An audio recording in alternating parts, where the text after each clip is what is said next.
Hello, welcome to Do It Yourself channel. Today I will show you where to find the option and how to turn on audio description in Samsung Galaxy Z Fold5. To turn on audio description, we have to go to Settings, then we are looking for Accessibility options,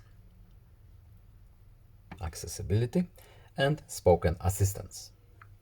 In Spoken Assistance, we have audio description. What does it do? If available, automatically select the audio soundtrack with an audio description while watching videos. So we just tap this box here, and now our audio description will be available to us.